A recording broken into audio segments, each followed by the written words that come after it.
Court কোথায়? Court কোথায়? হ্যাঁ, বারাইপুরে। ওরে বাবা, বারাইপুরের একটা উকিলকে তো আমরা কন্টেস্ট করাচ্ছি ফ্রিতে কেসগুলো লড়াবো বলে। ফ্রিতে নয়, এত বকা বেশি হয়ে যাচ্ছে বলে দিচ্ছি, বেশি বকা হয়ে যাচ্ছে। জান দিয়ে দেবো বলছে, বাড়ির সামনে পুলিশ গেলে দাঁত খেলে ভয় খেলে হবে? জান দিয়ে দেবো বলছো তুমি। যে পুলিশকে ভয় খাবে আমাদের রাজনীতি করতে হবে না তাদেরকে ভাই। পুলিশকে ভয় খেতে হবে না, পুলিশকে সম্মান দেবো আমরা। পুলিশকে বাঘ ছাগল নাকি খেয়ে ফেলবে? বাঘ না সিংহ খেয়ে ফেলবে আমাদের? আমাদের মাইনে তো পুলিশের চলছে, আমরা টাকা আমরা মেহনত করছি, সেই টাকায় পুলিশের চলছে। ও যে জামাটা পরে আছে আপনার মেহনতের টাকাতে তার জামাটা তৈরি হয়েছে, খাকি উর্দিটা। পুলিশ তো আমাদের বন্ধু। আপনাদের যেটা বলছি, কেউ ভয় খাবে না। পুলিশ অ্যারেস্ট করবে মিথ্যা কেসে, কি হবে? আপনাদের রাতে আজকে অ্যারেস্ট করবে, তারপর দিন সকালে তো কোর্টে পাঠাতে হবে।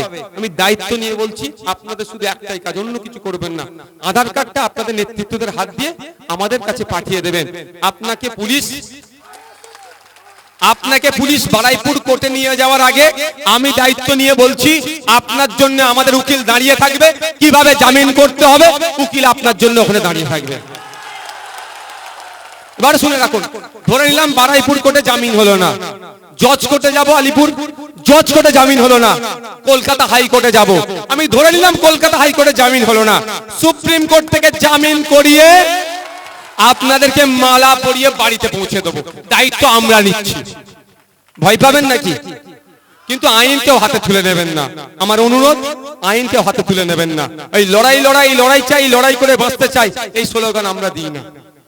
কারণ কি? ক্ষতিগ্রস্ত কারা হবে? কেউ কারো মাথা ফাটিয়ে দিল, মাথা ফাটলো বুথের লোকের, আর মাথা ফাটানোর জন্য কেস কে খেলো? বুথের লোকের। প্রতিমা মণ্ডলও কেস খাবে না, নওশাদ সিদ্দিকীও কিন্তু কেস খাবে না, আর অশোক ভান্ডারী এখন দাঁড়িয়েছে, উনিও কেস খাবে না। কেসটা কে খেলেন?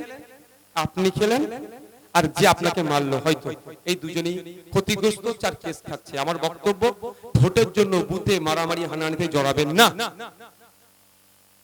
দেখতে পাচ্ছেন না, সুজন চক্রবর্তী, কুণাল ঘোষ, পার্থ চ্যাটার্জিরা এক জায়গায় বসে চা খাচ্ছে। মমতা ব্যানার্জি শুভেন্দু অধিকারীকে ডেকে যদি চা খাওয়াতে পারে, আপনারা বুথে কেন মারপিট করবেন ভাই? বুঝতে পারছেন না কি বলছি? এটা মাথায় রাখুন। শেষ করব, একটা কথা বলি, আপনাদের মধ্যে যদি কেউ ভাবে যে বিজেপি এসে যাচ্ছে, বিজেপিকে আটকানোর জন্য তৃণমূলকে ভোট দিতে হবে, সে কিন্তু দিবা স্বপ্ন দেখছে। 2019 সালেও তো বিজেপিকে আটকানোর জন্য তৃণমূলকে ভোট দিয়েছিলেন। তৃণমূলই কিন্তু বকলেমে 19টা এমপি এনে 18টা এমপি এনে দিয়েছিল। 2021 সালে বিজেপিকে আটকাতে হবে, সেই জন্য আপনারা ভোট দিয়েছিলেন তৃণমূলকে, 77টা এমএলএ এনে দিয়েছিল। প্রথম ছিল রাজ্যের বাইরে বিজেপি, 2019-এর আগে রাজ্যতে বিজেপি আসলো, তারপরে গ্রামের বাইরে ছিল বিজেপি, এখন কোথায়? গ্রামের মধ্যে বিজেপিকে ঢুকিয়ে দিয়েছে। এই 2024-এ যদি ওইটাই ভাবেন, আপনার বেডরুমে কিন্তু বিজেপিকে ঢুকিয়ে দেবে। আপনারা এটাও বলছে, আপনারা ভয় দেখানোর জন্য তৃণমূলের বন্ধুরা রাতের অন্ধকারে বিজেপির ঝান্ডা লাগাচ্ছে।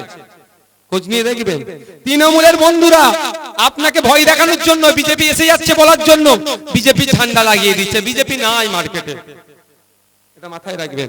তাহলে আপনারা যদি কেউ ভাবেন তৃণমূলকে দিয়ে বিজেপিকে আটকাবে, এটা ভুল হবে। বিজেপিকে আটকাতে পারে আইএসএফ, বিজেপিকে আটকাতে পারে আইএসএফ, সেটা মাঠে ময়দানে আটকাবে, কোর্টে গিয়েও আটকাবে বিজেপি নীতির বিরুদ্ধে।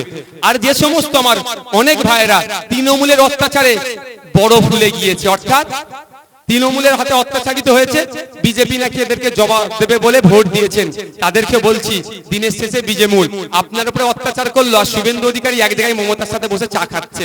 কই নওশাদ সিদ্দিকী চা খেয়েছে মমতার সাথে, দেখাতে পারবেন? কেন খায়নি? আমার ভাইকে তোমার লোক মারবে, আমি তোমার সাথে বসে চা খাবো? ও আমার দ্বারাই হবে না। আগে নিচের তলায় মারামারি বন্ধ হোক, নিচের তলাতে আগে একসাথে বসে চা খাক, তাহলে আমরা একসাথে উপর তলায় বসে চা খাবো।